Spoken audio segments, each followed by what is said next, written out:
سلام تماشابینان گرامی، خلاصه خبرهای مهم 4 ایول تاجیکستان و منطقه را از پایگاه خبری بامداد برایتان پیشکش میکنیم. شروع میکنیم از یک نگاه کوتاه به سرخط خبر مهم روز در این برنامه. رستم اشورف در بیمارستان جان داد.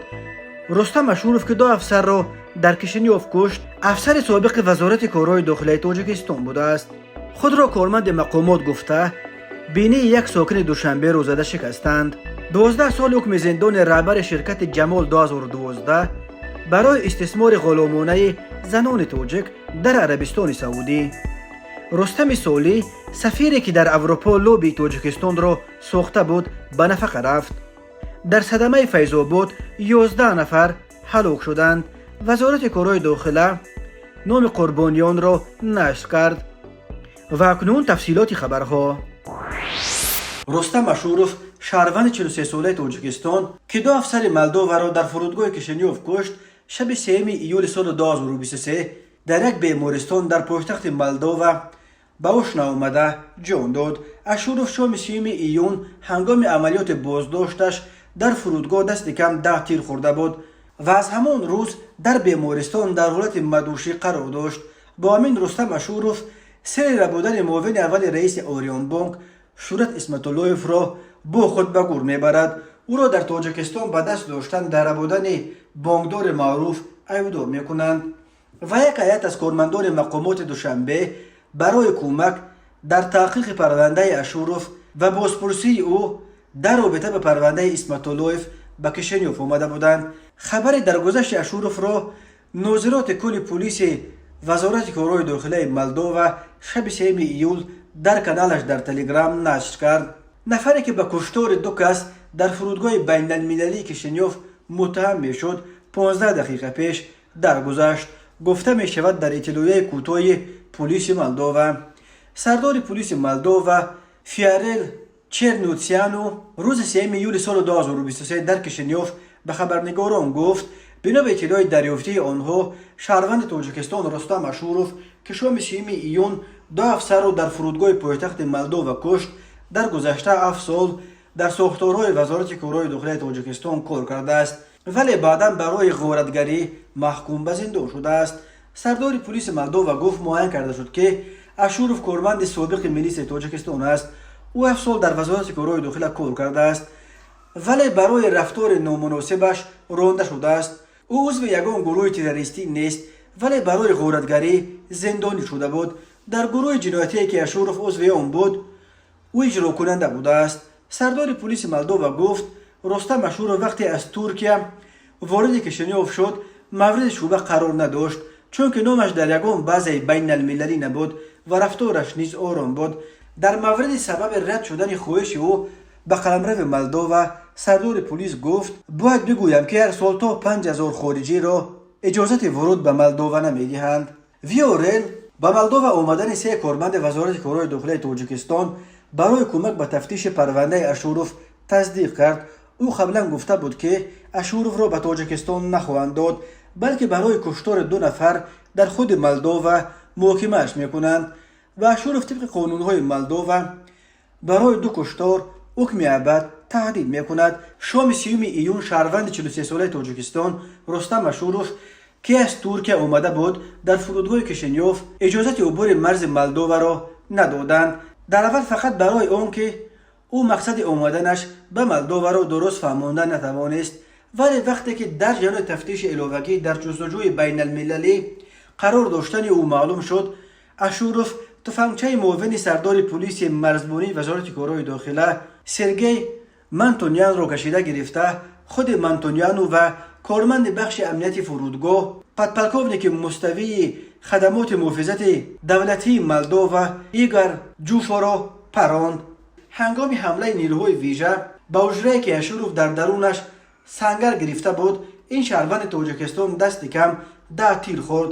در تاجیکستان رستم اشورف در بودن بانکدار معروف معاون اول رئیس آریان بانک شورت اسمتاللویف متهم میکنند. داستان کل تاجیکستان گفت اشورف از طریق ترکیه به مولداوا فرار کرد تا بعدا در قلمرو اتحادیه اروپا پنهان شود. شورت اسمتاللویف که شام 23 ایون از نزد خانه‌اش در کوچه زکریای روزی در مرکز دوشنبه ربوده شد. اینک 19 روز باز به نام و نشان باقی میماند. وزارت کارهای داخله برای یافتن او $30,000 جایزه مقرر کرده است. اخیرا خبر آمد که با اتهام دست داشتن در ربودن اسمت اللهیف در خود تاجیکستان 4 کارمند سابق نهادهای حفظ حقوق از جمله یک افسر سابق وزارت کارهای داخله و اگنتی مبارزه با کروپسیا و یک دادستانی سابق دستگیر شدند. پرزیدنت مالدووا مایا ساندو روز 4 ایول به یاد قربانیان تیرپرانی در فرودگاه روز ماتم ملی اعلام کرد و پدپلکوونیک ایگور چوفو و معاون سردار پلیس مرزبانی سرگئی ماتونیان را بعد مرگشان با مدال‌های برای کارنمایی جنگی قدردانی کرده است. دلشاد عادلوف ساکن 37 ساله شهر دوشنبه میگوید شام 3 ایول سال 2023 در حدود ناحیه شامنصور یک نفر خود را کارمند وزارت کارهای داخله معرفی کرده او را شدیداً لطم‌کوب کرده است و تهدید کرده است که تو را دست و پایت را بسته برده به دریای ورزاب میپرتایم. این تهدید در حالی است که در این اواخر 2 حادثه ربودن و به طرف ورزاب بردن و با همین غیب زدن شهروندان ثبت شده است. بر اثر لطم‌کوب جاغ عادلوف آسیب دیده بینیش شکسته است و لبانش دریدند. تشخیص آسیب رسیده به سلامتی او را آسیب میانه ارزیابی کرده است. دلشاد عادلوف میگوید او را به بالای لطم‌کوبشان باز با خود بردنی هم بودند، ولی به سبب جمع شدن ازدحام زیاد در جای حادثه آن نفری که او را لطم‌کوب کرد و شریکان به آنجا دعوت کردهش او را بردن نتوانستند و از جای حادثه فرار کردند. دلشاد عادلوف که سندهای تشخیص طبیش را در دست دارد میگوید بلافاصله همان شام و شب 3 ایول به تلفن باوری وزیر کارهای داخله و اوباب زنگ زد، ولی تا حال کسی به شکایتش رسیدگی نکرده است. بنا به نقل دلشاد عادلوف شام 3 ایول او همراه همسر و پسرش در ماشین از طرف مغازه اشن به طرف وокزال راه آهن حرکت داشت. در راه یک ماشین تمغه اوپل استرا رقم قید دولتیش 7779 HH07 چند مرتبه در راه به او خلل ایجاد کرد یا به قبل رانندگان پمیخ داده است.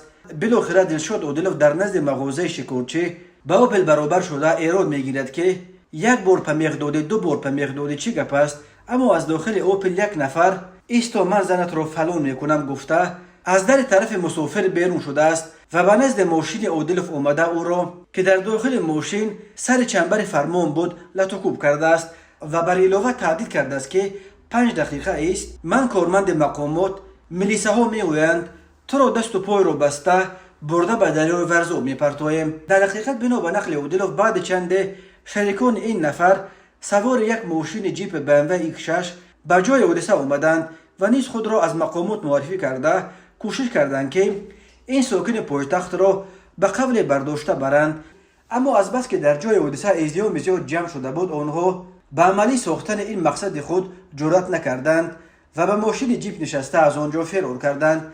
دلشاد عادلوف میگوید او بلافاصله با تلفن باوری وزیر کارهای داخلی و تلفن باوری ریاست مبارزه با جنایت‌های متشکلانه وزارت کارهای داخلی یا اوباب زنگ زد، ولی در اوباب شکایت او را قبول نکردند. از تلفن باوری وزیر مصلحتش دادند که خطی مراجعت کند.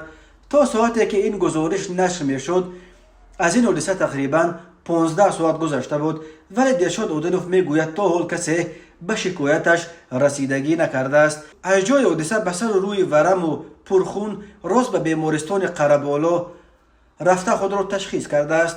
او روز 4 ایول از تشخیص طبی و دادگاهی نیز گذشت که بر اساس نتیجه های آن بر اثر لطم‌کوب جاغ عادلوف آسیب دیده بینیش شکست و لبانش دریدند. اکسپرت گفته است آسیب رسانده شده به ماده 111 کودکس جنایتی تاجیکستان قصداً رسانیدن آسیب میانه به سلامتی درست می آید. 2 حادثه آخر آدم ربایی غیب زدن استاد دانشگاه تجارت اسماعیل جان رحمانوف و معاون اول رئیس آریان بانک شورت اسمت اللهیف که در 2 حادثه کارمند فعال یا سابق مقامات دست داشتند ساکنان را نگران کرده است. دلشاد عادلوف امیدوار است که به عریضه او رسیدگی لازم خواهد شد و گناهکاران که از نام مقامات حفظ حقوق سوء استفاده میکنند به جوابگری کشانده میشوند. دادگاه عالی تاجیکستان مدیر کل شرکت جمال 2012 رسولوف جمالدین را با جرم تشکیل مهاجرت غیر قانونی و خرید و فروش آدمان با 12 سال زندان نظامش پر زور محکوم کرده است. داستان کل تاجیکستان گفت رسولوف در دست کم 22 مورد استثمار زنان و دختران تاجیک در بین سالهای 2016 تا 2022 گناهکار دانسته شد. بنا به خلاصه تفتیشات او از روی حسن ظاهرشان زنان و دختران زیبا را انتخاب کرده به سعودی میفرستاد و در آنجا کفیلان و کارفرمایان خارجی از شهروندان تاجیکستان شناسنامه‌هایشان را گرفته آنها را از استفاده تلفن موبیلی و علاقه با خویش و تبار، حقوق آزادانه گشت و گذار کردن، حقوق معاشرت، مراجعت به کنسول‌های دیپلماتی تاجیکستان، امکانیت عوض کردن جای بود و باش، بازگشت به وطن و از دیگر حقوق فردی شهروندی محروم کرده است. حکم کلیه پرونده های جنایتی دادگاه عالی هنوز 19 اپریل سال 2023 صادر شده است، ولی مرکز مطبوعات داستانی کل تاجیکستان تفصیلات این پرونده را تازه روز 4 ایول نشر کرد. خود جمالدین رسولوف و یا ادوکات یا نزدیکانش برای شرح این حکم دسترس نیستند، ولی داستانی کل میگوید که این نهاد تفتیش پرونده جنایتی را با عیبداری مؤسس و در یک وقت دیرکتور جنرالی جمعیت دارای مسئولیت محدود جمال 2012 رسولوف جمالدین زیاودینویچ برای سودای آدمان، تشکیل مهاجرت غیر قانونی و ساختکاری حجت‌های رسمی حقوق دهنده بر اساس ماده 103 علاوه 1 32 قسم 3 340 قسم 2 و 335 علاوه 2 قسم 2 کودکس جنایتی جمهوری تاجیکستان به اتمام رسانیده با تصدیق فکر عیبدار کنی برای مویتم بررسی نمودن به سود ارسال نمود. با حکم کلیه سودی اوید به پرونده های جنایتی سود عالی جمهوری تاجیکستان از 19 اپریل سال 2023 رسولوف در صادر نمودن جنایت های در ماده های بالا ذکر پیش بینی شده گناهکار دانسته شده. از روی مجموع جنایت ها نسبت جزای محروم ساختن از آزادی به مهلت 12 سال با نگاه داشتن در کلانیای اصلاحی نظامش پرزور تعیین کرده شده است. تماشابینان عزیز، یادآور می‌شویم خلاصه مهمترین اخبار تاجیکستان را از پایگاه خبری بامداد تماشا دارید. برنامه را ادامه می‌دهیم. پرزیدنت تاجیکستان امامعلی رحمان روز 3 ایول سال 2023 با امضای 3 فرمان در ساختارهای دیپلماتی کشورش تغییرات کادری به عمل آورد. از جمله با فرمان پرزیدنت سولی رستم یا رستم عبداللهیف به سبب به نفقه برآمدن از وظیفه سفیر تاجیکستان در آذربایجان و گرجستان آزاد کرده شد. سولی رستم که در گذشته از محافظان پرزیدنت تاجیکستان بود، در اول سالهای 2000 به کار دیپلماتی گذشت و چندین سال معاون سفیر و سپس سفیر تاجیکستان در کشورهای اتحادیه اروپا و ناتو بود. محض در دوره سفیری و در بروسل در هیئت وقت پارلمان اروپا چند وکیل پیدا شدند که از منفعت‌های تاجیکستان از جمله از سر ساختمان نیروگاه روغون قاطعانه پشتیبانی می‌کردند. نمونه برجسته‌ترین لوبی طرفدار تاجیکستان که رستم سولی در اروپا تشکیل کرد وکیل پارلمان اروپا از شتلندیا ستروان استیونسون بود که چندین بار از تاجیکستان هم بازدید کرد و به قبل آنهایی که استیونز را میشناختند حجره کوریش در پارلمان اروپا پر از ارمغان‌های تاجیکی از جامه و توقی تا شیشه های عرق شاهانه بوده است. رستم سولی بعد انجام مأموریتش در بروسل سفیر در باکو تعیین گردید و بعداً امور گرجستان نیز به وی سپرده شد. بعد رستم سولی سالهای زیاد مسئولیت سفیر تاجیکستان در کشورهای اتحادیه اروپا و ناتو در بروسل را دیپلمات پرتجربه ارکین رحمت الله زاده بر عهده داشت که او ماه پیش به سن 70 رسید و به نفقه برآمد. به جای او مظفر حسین زاده که تا یک ماه پیش معاون اول وزیر کارهای خارجه تاجیکستان بود سفیر نو تاجیکستان در بلژیک تعیین شد.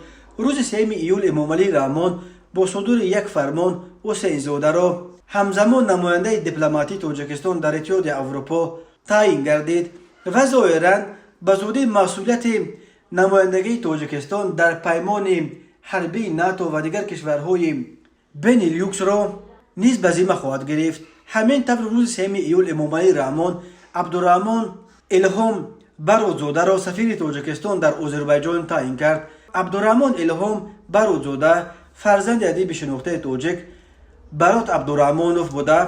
در گذشته سالهای زیادی در مقامات کنسول ژنرالی تاجیکستان در شهر استانبول کار کرده بود. اسماعیل رحیمی یا رحیموف دکتر علمای فیلولوژی، پروفسور، محقق اتنوگرافیای وادی یزگولم روز 3 ایول سال 2023 در سن 77 از عالم چشم پوشید. در این باره شرفالدین شاه کمانوف در فیسبوک خبر داد. درباره علت مرگ دانشمند مردم شناس چیزی گفته نشده است. اسماعیل رحیمی 1 ماه سال 1946 در دهه جمتک جماعت یزگولم نویه ونج ولایت مختار کوهستان بدخشان به دنیا آمده است. او هنوز سال 1992 رساله دکتریش را در اساس مواد مردم شناسی زادگاهش وادی یزگولم دفاع کرده سزاوار عنوان دکتر علمای فیلولوژی و بعداً پروفسور شد. اسماعیل رحیمی سالهای طولانی باعث خادم علمی در پژوهشگاه زبان و ادبیات اکادمی علمها کار کرده است. بعد استاد دانشگاه دولتی شهر خوروغ به نام مویانشان نظرشایف بود. او از سال 2019 تا دم مرگ در وظیفه خادم پیشبر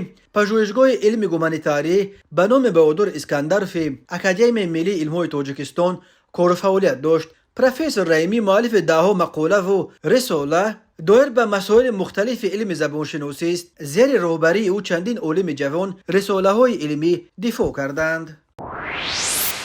و حالا یک مرور کوتاه به اخبار کریمینالی و حادثه های ناخوش روز. مرکز مطبوعات وزارت کارهای داخلی تاجیکستان روز 4 ایول سال 2023 خبر داد که در صدمه شام 2 ایول در حدود دهه شهرتکیان نویه فیض‌آباد بر اثر برخورد دو ماشین اوپل استرا و اوپل وکترا 11 نفر از جمله 6 نابالغ سنشان از 2 تا 17 ساله در جای حادثه به هلاکت رسیده. 4 نفر دیگر جراحت برداشتند. قبلا درباره هلاکت 8 نفر در این صدمه مدهش خبرها به دست رسیده بود. وزارت کارهای داخلی گفت اوپل استرا به سمت مقابل رو برآمده به اوپل وکترا برخورده است. این پرقربانی ترین صدمه در سال 2023 در راههای تاجیکستان به شمار می رود. وزارت کارهای داخلی اسم همه قربانیان این صدمه را نشر کرد. بنا به اطلاع رسمی شام 2 ایول سال 2023 تقریبا ساعت 20:40 دقیقه راننده ماشین تمغه اوپل استرا تحت اداره عبادزاده محمد صادق سال تولدش 1993 ساکن نویه فیض‌آباد هنگام حرکت از سمت شهر وحدت به سمت شهر روغون در حدود دهه شهرتکیان نویه فیض‌آباد به سمت مقابل راه برآمده به ماشین تمغه اوپل وکترا تحت اداره شریپوف باباجان سال تولدش 2004 ساکن همین نویه برخورده است.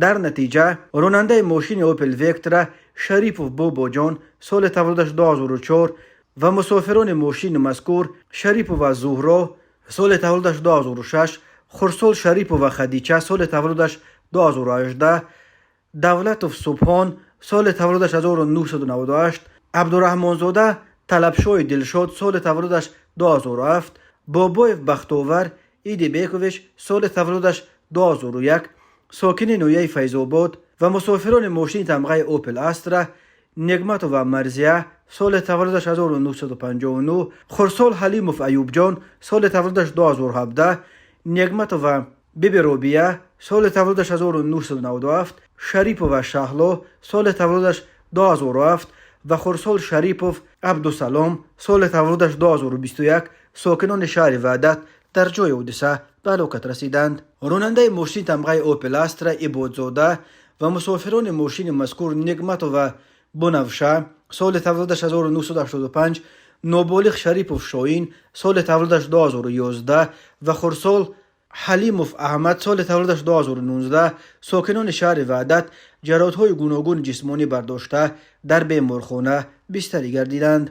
همچنین شب 2 ایول سال 2023 تقریبا ساعت 23:55 دقیقه راننده ماشین تمغه تویوتا کامری عبداللهف اکمل خان سال تولدش 1982 ساکن شهر خوجند در حالت مستی هنگام حرکت در چهارراه‌های کاپیراتور شهر خوجند در روبروی ایستگاه مسافرکشانی ظفر به خطری حرکت راه را تامین کردن نتوانسته پیاده‌گرد اسماعیل زاده طالب سال تولدش 1975 و فرزندش اسماعیل زاده مدینه سال تولدش 2004 ساکنان شهر خوجند را پخش نموده است. در نتیجه پیاده‌گردان جراحت‌های وزن جسمانی برداشته در جای حادثه به هلاکت رسیدند. بنا به اطلاع دیگر وزارت کارهای داخله روز 3 ایول سال 2023 تقریبا ساعت 11:30 راننده ماشین تمغه اوپل استرا محمدیف اسلم بیگ سال تولدش 2000 ساکن شهر دوشنبه هنگام حرکت در راههای ماشینگرد دوشنبه باختر در حدود جماعت دیوت فخرآباد نوحه خراسان از عهده اداره نمودن واسطه نقلیات نبرآمده به طرف راست راه برآمده ماشین را به چقوری کنار راه چپ کرده است. در نتیجه مسافر ماشین مذکور نابالغ ناصرف خسرو سال تولدش 2007 ساکن همانجا در جای حادثه به هلاکت رسیده است. وزارت کارهای داخله گفت از روی این حادثه تحقیقات ادامه دارد.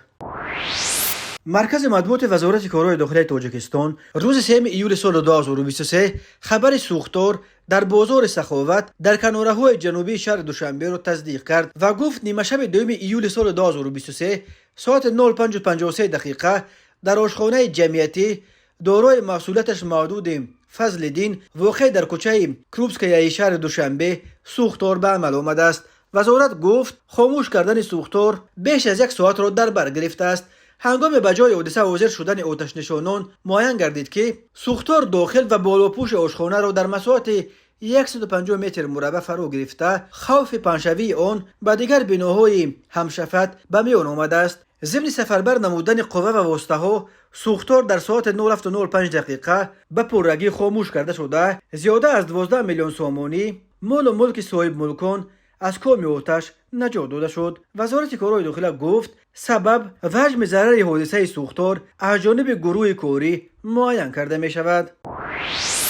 به شعبه وزارت کارهای داخلی یک در نوحه رودکی عریضه زن 26 ساله ساکن نوحه مذکور وارد گردیده است که 2 ایول سال 2023 تقریبا ساعت 20:30 معشوقه شوهرش زن 28 ساله ساکن نوحه فیض‌آباد وارد منزل استقامتی شده با او جنگ و جنجال نموده با کارت خسورش مرد 59 ساله را یک مرتبه به قسم دست چپش و یک مرتبه دیگر در قسمت میانش زده است.